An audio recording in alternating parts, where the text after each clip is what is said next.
The accusations came out of nowhere at Sunday dinner. One minute we were passing around Mom's famous pot roast. The next my husband David was standing up, tears in his eyes, foam clutched in his shaking hand. "I can't keep quiet anymore," he denounced, his voice trembling with what I now know was fake emotion. "Emma's been unfaithful." The silence that followed was deafening. My fork clattered against my plate as I stared at him in disbelief. My mother-in-law gasped, clutching her pearls. My father-in-law's face turned red with anger. "What are you talking about?" I managed to say, my voice barely a whisper. David held up his phone, displaying what looked like text messages. "I found these on her phone. She's been seeing someone from work for months. My name is Emma Chen, and at 35, I watched my carefully built life implode over fabricated evidence my husband had spent months creating. The worst part? I never saw it coming." "That's impossible," I said, standing up to look at the messages. But David pulled the phone away, tucking it into his pocket. "I've already shown them to my lawyer," he said, his voice hard. "Along with the hotel receipts, the secret email account, everything. It's over, Emma. I want a divorce." I looked around the table at the faces of the family I'd been part of for the last 10 years. My mother-in-law, Margaret, was already crying, while my father-in-law, Richard, stared at me with disgust. My sister-in-law, Sarah, wouldn't even meet my eyes. "This is insane," I said, my hands shaking. "I haven't done anything wrong." "David, you know that's not true." But he just shook his head, playing the part of the heartbroken husband perfectly. I didn't want to believe it either. "But the evidence," he trailed off, letting the implication hang in the air. I felt sick to my stomach. The room was spinning, and I could barely breathe. This couldn't be happening. Not after everything we built together. David and I had met fresh out of college, two ambitious kids with big dreams. He was starting his tech company, and I was beginning my career in finance. We supported each other, pushed each other to be better. Or at least, that's what I thought we were doing. "Emma," Richard's stern voice cut through my thoughts. "I think it's best if you leave now." I turned to him desperate. "Richard, please. You know me. I would never." "Get out," Margaret shrieked, suddenly finding her voice. "How dare you sit at my table after what you've done to my son?" I grabbed my purse with trembling hands and fled the house, tears blurring my vision. As I fumbled with my car keys, I heard the front door open behind me. For a moment, I hoped someone had come to their senses, had come to hear my side. But it was just David, that familiar smirk on his face that I'd somehow never truly seen before. "I'll have my lawyer contact yours," he said coolly. "Though I wouldn't expect much in the settlement. Adultery doesn't play well in court." I stared at him, finally seeing him clearly for the first time in our marriage. "Why are you doing this?" His smirk widened.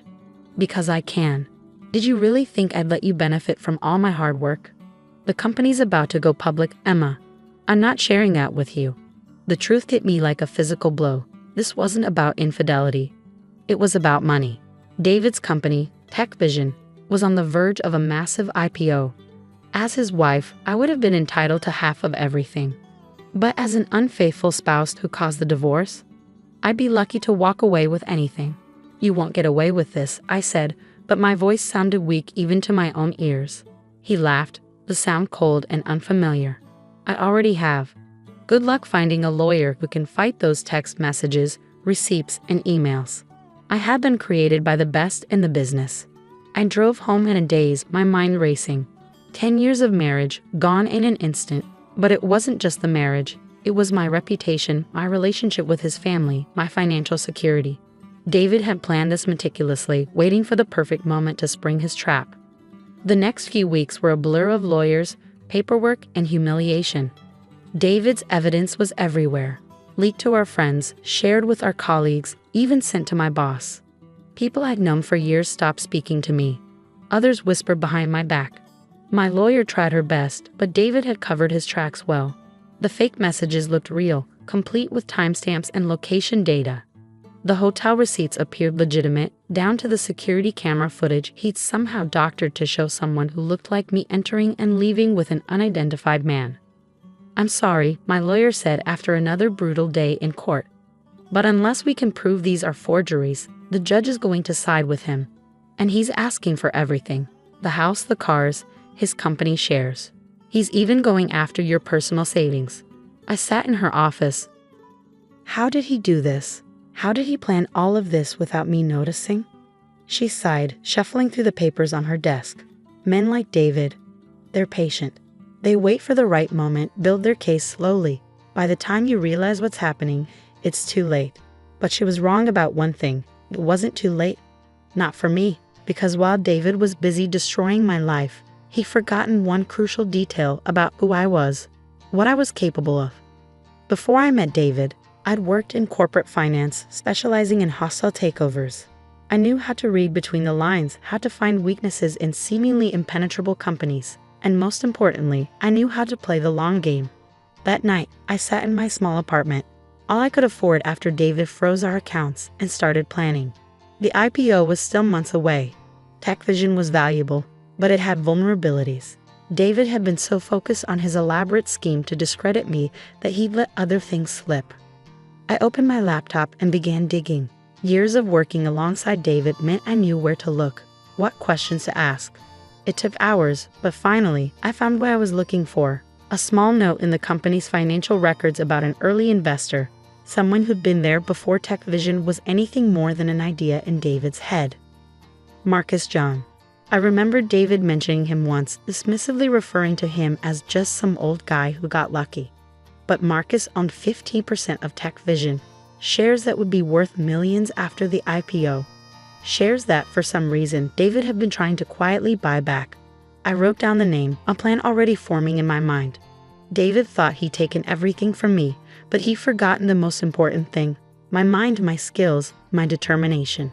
He'd made me look like a cheater, but he was the real fraud. And I was going to prove it. Finding Marcus John proved harder than I expected. The man was practically a ghost. No social media presence, no public records beyond the bare minimum. But after 2 weeks of searching, I finally had an address. A modest house in San Francisco's Sunset District. I stood on his doorstep at 9 a.m. on a Saturday, heart pounding. This was my one shot. If I was wrong about this, I'd lose more than just my dignity. I'd lose any chance of exposing David's lies. The door opened, revealing an elderly Asian man in wire-rimmed glasses. He looked exactly like someone who'd made an early tech investment and then vanished from the spotlight. "Mr. John," I said, trying to keep my voice steady. "My name is Emma Chen. I need to talk to you about TechVision." His eyes narrowed slightly. "David Chen's wife." "Ex-wife," I corrected, the words still bitter in my mouth. "And I think you know why I'm here." He studied me for a long moment, then stepped aside. "Come in. We have much to discuss." His living room was sparse but elegant, with traditional Chinese furniture and a stunning view of the ocean. He gestured for me to sit, then disappeared into the kitchen, returning with a pot of tea. "So," he said, pouring us each a cup, "you've discovered David's little secret." I leaned forward. "I know he's been trying to buy back your shares before the IPO. What I don't know is why." Marcus took a slow sip of his tea. "Because those shares aren't just shares. They're proof of what TechVision really is and who really created it." Over the next hour, Marcus told me everything. He hadn't just been an early investor, he'd been David's mentor, the original creator of the technology that would become TechVision's core product. David had been his student, helping to refine the code while learning the business. But then, Marcus said, his voice heavy with old pain, he decided he didn't want to share the credit or the profits. "He stole it from you," I whispered, the pieces falling into place. Marcus nodded. He locked me out of the system, registered patents in his name, and presented me with papers that made me just another investor. I was old, tired of fighting. I signed them. "But you kept the shares." A small smile crossed his face. "Insurance. As long as I held those shares, David couldn't completely erase me from the company's history. But now, with the IPO coming, he needs to tie up loose ends," I finished, "just like he did with me." I pulled out my laptop, showing Marcus what I'd found. Discrepancies in TechVision's patent applications, early development logs that didn't quite match the official timeline. Small things individually, but together they told a story. "Help me," I said quietly. "Help me prove what he did to both of us." Marcus was silent for a long time, staring into his teacup. Finally, he looked up, determination in his eyes. "I kept everything," he said. Every email, every line of original code, every conversation. I knew someday someone would need to know the truth. We spent the next month building our case. Marcus had been meticulous in his documentation, saving things David probably thought were long destroyed. Meanwhile, I worked with a tech expert to analyze the fake evidence David had used against me. The forgeries were good, but they weren't perfect. The real breakthrough came when we found David's connection to a digital forensics company, the same one that had created the fake texts and emails. A disgruntled employee there was more than happy to testify about their special projects for certain wealthy clients. But we didn't strike immediately. I remembered what my lawyer had said about patient men who waited for the right moment. Well, two could play at that game. I waited until 2 weeks before the IPO, when David was at his most vulnerable. The company was under intense scrutiny, every detail being examined by potential investors. It was the perfect time for some uncomfortable truths to come to light. The letter arrived at TechVision's headquarters on a Tuesday morning. Not from my lawyers, but from one of the most prestigious law firms in Silicon Valley, representing Marcus John. It laid out everything: the stolen technology, the fraudulent patents, the fake evidence used in my divorce. Most importantly, it offered a solution. Marcus would sell his shares and sign an NDA about the company's true origins, but not to David. To me. I was in a coffee shop across from TechVision when David called, his voice shaking with rage. "What the hell is this?" he demanded. "What have you done?" "Nothing compared to what you did," I replied calmly. "How's it feel, David? Having everything you built threatened by someone you underestimated? You can't do this. The IPO will be delayed indefinitely once investors learn about the patent disputes. Unless what?" I could hear the desperation creeping into his voice. "Unless you tell the truth.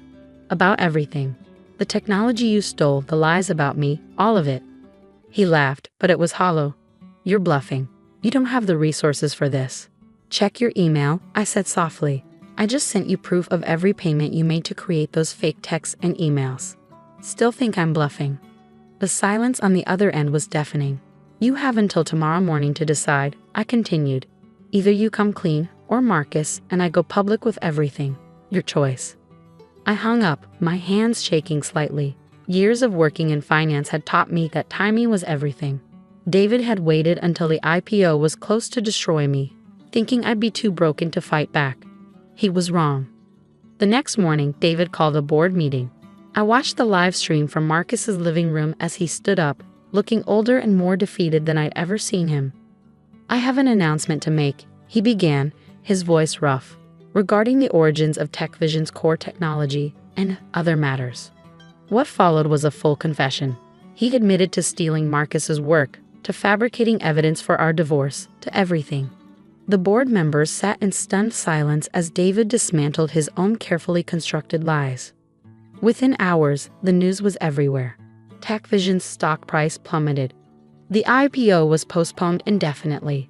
David was forced to step down as CEO.